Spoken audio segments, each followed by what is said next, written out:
इच्छा है आपका आरा लोकसभा से लड़ने का? इसका इच्छा किसको नहीं होगी। हर कोई चाहता है कि हर कदम हम आगे बढ़ें। हम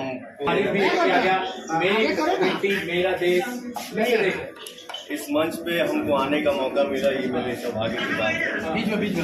और आप सबके दुआ से, आप सबके आशीर्वाद से हमारा भी जन्म ऐसी धरती पे हुआ है जहाँ से हमारे वीर कुंवर सिंह जी ने हमारे देश के वीर जवानों को सम्मान मिल रहा है।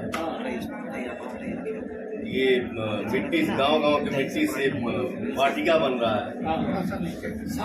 तो हमारे देश के शहीदों को सम्मान मिल रहा है। तो ऐसे सोच हमारे देश के यशस्वी प्रधानमंत्री नरेंद्र मोदी जी को मेरा दिल से सलाम। अच्छा, आप अभिनेता के साथ साथ बीजेपी के कार्यकर्ता भी और काफी एक्टिव रहते हैं आप। देखिए, सम्राट चौधरी ने खुले मन से कहा कि जो काम सरकार को करना चाहिए था वो काम पार्टी कार्यालय में हम लोग कर रहे हैं। क्या लग रहा है कि जो बिहार में वर्तमान में नई सरकार बनी है वो चिंतित है देश को, देश के मुद्दे पर? देखिए क्या है, हम पार्टी के एक नया सिपाही हैं। बहुत ज्यादा हमको नॉलेज भी नहीं है, सेंस भी नहीं है, और जिस चीज के बारे में हमको जानकारी नहीं होती है तो उसको हम ज्यादा टिप्पणी नहीं करना चाहते हैं।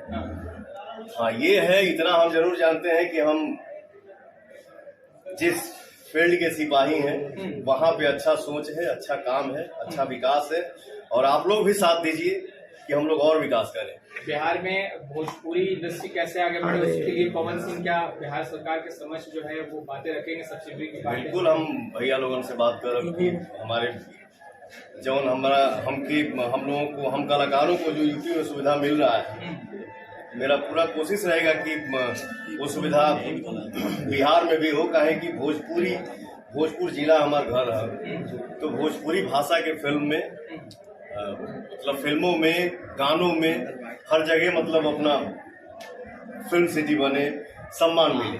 आरा लोकसभा सीट से क्या चुनाव लड़िएगा 2024 में? यूथ, क्योंकि युवाओं को बढ़ाने की बात हर पार्टी करती है, बीजेपी भी करती है। बहुत सारे लोग बीजेपी ज्वाइन, देखिए क्या है, हम पार्टी के सिपाही हैं, और जवन ऊपर से आगे से आदेश आई वो हमके आदेश के पालन करेगा। इच्छा है आपका आरा लोकसभा से लड़ने का? इसका इच्छा किसको नहीं होगी। हर कोई चाहता है कि हर कदम हम आगे बढ़ें। हमको पहले आप लोगों ने, हमारे दर्शक ने गायक बनाए, उसके बाद नायक बना दिए, इसके बाद पवन सिंह क्या बनेगा ये सब हमारे ऑडियंस के हाथ में है। जिस तरह से बीजेपी में मनोज तिवारी है, निरहुआ है, रवि किशन है, पवन सिंह को भी देखा जाएगा लोकसभा में?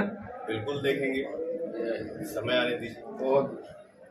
कमर कस चुके हैं, बस आदेश का इंतजार है। बस आदेश का इंतजार।